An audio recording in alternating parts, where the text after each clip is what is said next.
Hey, this is Byron, and the subject today is Uber Eats. This is to all the people that want to start to get into Uber or Uber Eats driver, or the people that's already driving. Okay, so a couple of helpful hints here. And I'm seeing some videos on TV about people are accepting, I'm going to give an example, $3 for 30 miles or $5 for 20 miles. Those are called backwards orders. Uber Eats drivers, you are hurting everyone when you accept those orders. Because now Uber Eats are steadily giving orders like that because they know people are going to accept that. Therefore, everybody that gets an order in the world is getting those orders. Those are called backwards orders. Do not accept those orders. Those are hurting all the Uber Eats drivers. Those people that are accepting those orders are hurting everyone in Uber Eats towards the drivers. Because, first of all, you're not making any money and you're putting so much wear and tear on your car. $3 for 20 miles? Do you know how much gas you are using or how much wear and tear you are putting on your car for $3 or $4? Don't accept that. But I know what you are going through. You are going through fear. You're scared that Uber Eats is going to drop you out of the Uber program. Uber is not going to drop you out of that. Trust me. They need us. They will not drop you out because you declined an order. Now, they will drop you if you accept an order and all of a sudden change your mind. If you keep doing that, yeah, they will drop you. But towards accepting initial orders, no. Uber Eats will not drop you. Do not accept those orders. That will force Uber Eats to make at least probably like $5 for 5 miles. That will force Uber Eats to at least make the dollar amount at least equal the pay. And that's all we're asking. 10 miles, at least give me $10. 5 miles, at least give me $5, Uber Eats. That's all we're asking. No, they want to give you $4 for 20 miles or $5 for 25 miles. Don't accept those orders. Get that fear out of your heart. Uber Eats is not going to cancel you for that. You got to think of yourself. You have to think of your wear and tear in your car. You have to think of other Uber Eats drivers. You have to think of those things too.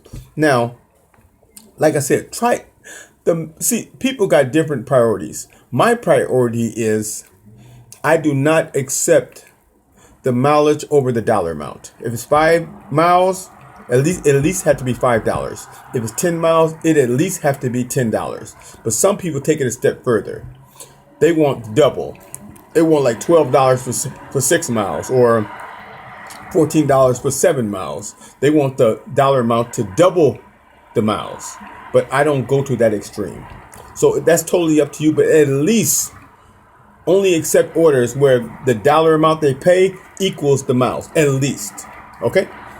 That's only fair towards Uber Eats and all the other Uber Eats drivers. That's a step in the right direction. Okay,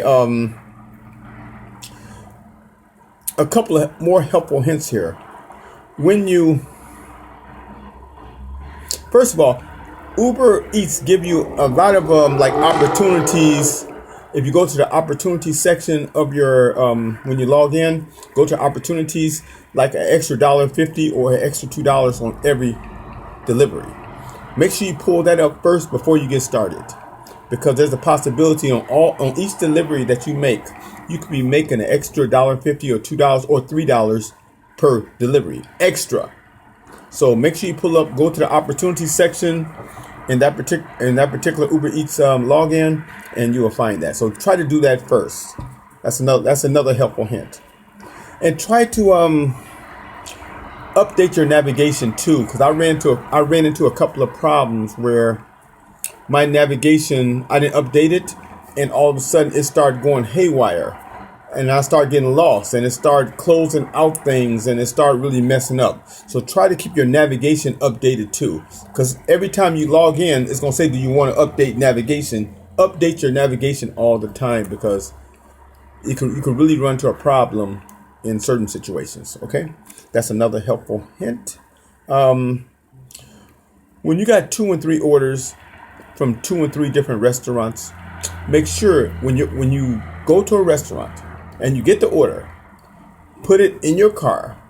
And when you go to that second restaurant, make sure that you lock your door. That food is in your car, because you got to pick up like 2 or 3 orders before you start delivering to the families.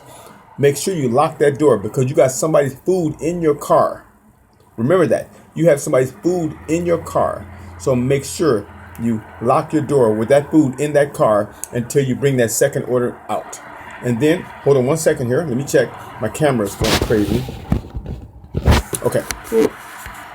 Okay, and then make sure that you, when you bring that second order out, make sure you got, say you got 3 orders you got to pick up. Look and see which order are you delivering first. Put that order right in front of you. The second delivery, put that next behind it. The third delivery, put that right behind it too. So you have them all in a row. So when you got all 3 orders from the 3 restaurants, when it comes to delivering the order, you got them all in order. You know what's delivered first, second, third. That's just organization, because that way you won't mess up. And before you leave the restaurant, check for drinks. Make sure that, now McDonald's is hard to check, but you can shake the bag and see how heavy the bag is. But look at the order first before you leave the restaurant, because a lot of times the restaurant forget the drinks. So look at the order. I have to remind the restaurant, a lot of restaurants, many of times, I said, ma'am, according to on my phone, it says you have a large Coke. And they say, oh, I'm sorry, I forgot about it. So check for drinks before you leave the restaurant. Okay, this is another helpful hint, because restaurants are human too. They make mistakes. Okay, okay, when you have to deliver to someone's house and they ask for a PIN number, and this really helped me. After I leave the restaurant, I will call the person on the phone or text them. I would say, okay, I'm on my way. ETA 5 minutes. And verify the address. The address is 15836 Ashland. I'll just make sure that's your correct address, because sometimes they give you the neighbor's address. And I ask, is there a house or apartment building? Because apartment buildings can be very difficult. Houses are very easy. So, and they respond most of the time. And they know you're on your way too, so they be ready at the door. And then I say, and they're asking for a PIN number, so have that ready when I get there. I prepare the customer all that information before I get to their house. That way, when I get to their house, they're at the door waiting with their PIN number. And side note, if they do not have a PIN number, most likely it's the last 4 digits of the phone number. Try that. Say, tell them, most likely it's the last 4 digits of the phone number, because I guarantee you, most customers do not remember their phone number. I mean, their PIN number. I'm sorry. This is a helpful hint when it comes to PIN numbers. And on that note right there, make sure when you leave any restaurant, whether it's you got to get a PIN number, or you got to hand it in a person's hand, or you got to leave it on a porch. I always say I'm on my way on the navigation thing. I mean, on my where it said you could text them. I say I'm on my way. ETA 5 minutes. I'm coming to 15836 Ashland. Is that your correct address? And that's it. And it just makes it more organized when you get there, because you know you're going. They identify that that's the correct address, so you know you're going to deliver it to the correct house. And just say you got to leave it on the porch. What I do, I leave the food on the porch, but I look at the address. If you could take a picture of the food on the porch and the address at the same time, Uber cannot penalize you. You got the address and the food all on the same picture when you send it to Uber Eats. So that covers you 100%. I always, even if I got delivered to the customer's hand sometime and the customer's not at the door, I'll set it on the porch and I'll try to take a picture of the address and the food sitting on the porch at the same time, because that covers you 100%. Now, there's a lot more things, but I'm going to cover that on another video. tell me what you thought about this video. Tell me your opinion. Please leave comments, and please leave that hit that red subscribe button for me, because I'm trying to get helpful hints to people that drive Uber Eats, because a lot of people, this is their livelihood, and this is the best way to do it, to make money, extra money, and this helps out everybody in Uber Eats. Please hit that little red subscribe button, and thank you for lending me your ear, and I'll see you later.